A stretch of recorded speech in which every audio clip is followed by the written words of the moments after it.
What's up, YouTube? Jeff back again, and since it's the end of the year, I figured I would come at you guys and give you some of my predictions for the Android world in 2022. So I posted this over on Twitter and figured I would talk about it in a video, a little bit of reasons behind why I think some of the things that I put in this tweet. So there are my 5 Android predictions. Let's talk about them one at a time. The very first one is the OnePlus 10 lineup flops in the US. So let's talk a little bit about that.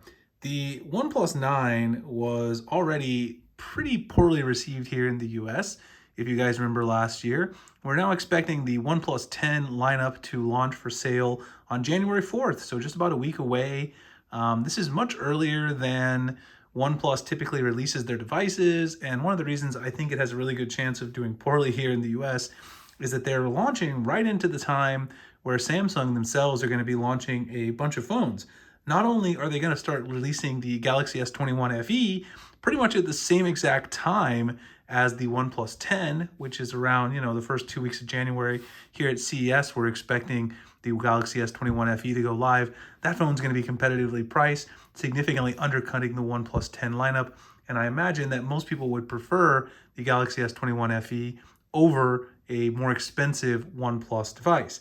Also, in addition to that, we're expecting to see OnePlus roll out their newly merged operating system based on ColorOS as OnePlus becomes more tightly integrated with their parent company Oppo.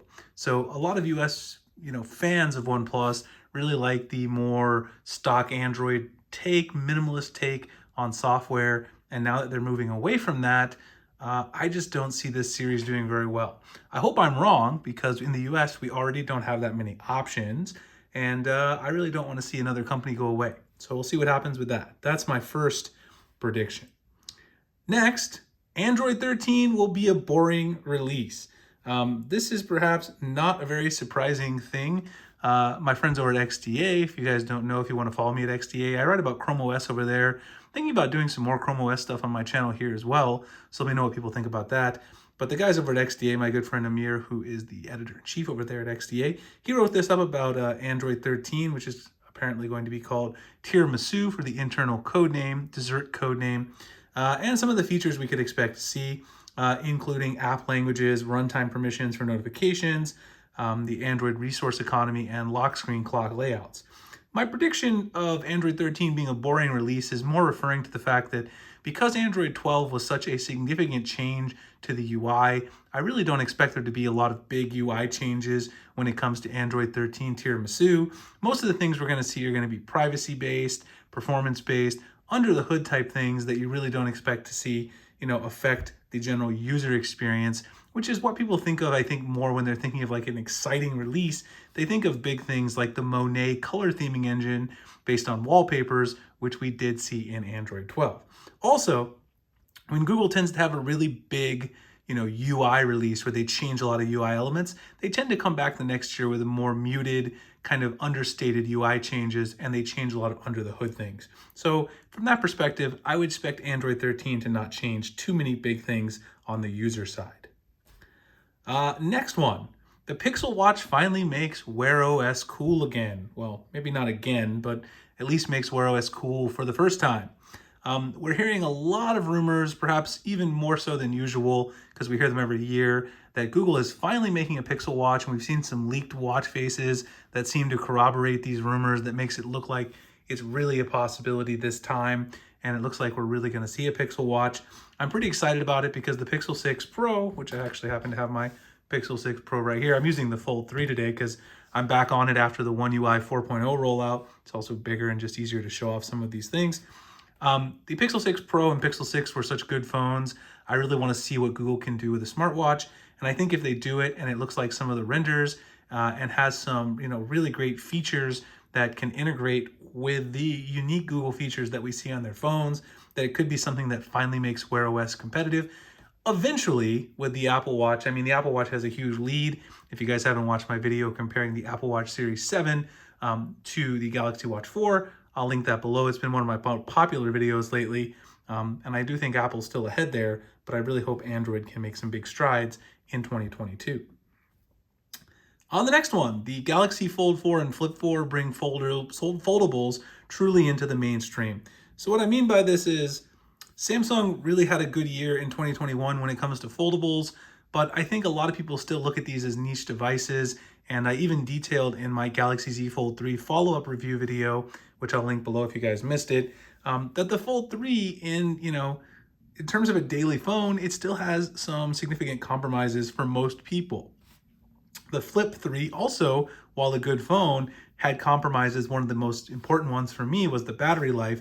And I think Samsung really has an opportunity in 2022 to rectify some of these complaints. What I would really like to see in terms of the Fold 3 is I'd like to see a wider cover display, kind of like on the Oppo Find N, which I'm really hoping I can import. It's very expensive right now. I'd love to do a video on that for you guys.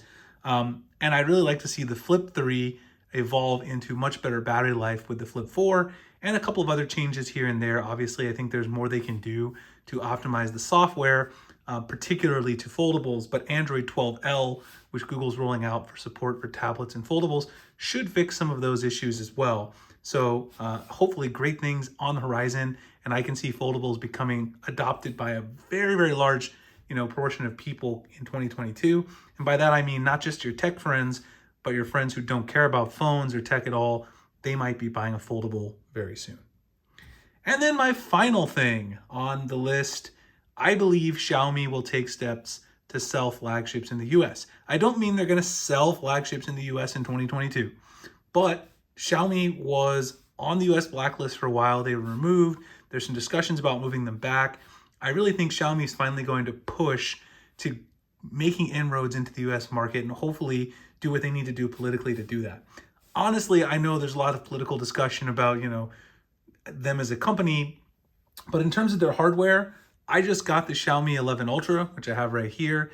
This phone is awesome. I would really love to see Xiaomi bring their phones over to the US. I think it would be a huge win for the US as a whole, and to have more competition, to have more things coming in here to fight with Google and to fight with Samsung and OnePlus. And I think Xiaomi's got a lot of innovation and things they can really bring to the market. So that's definitely something I'd love to see in 2022. And I hope that by the end of the year, we can seriously consider Xiaomi as hopefully coming in to the US and able to sell some phones. So those are my predictions for 2022. Maybe a couple that are pretty obvious ones, and then perhaps the Xiaomi one is one that I'll have to check on next year, and maybe that one's not going to be so likely.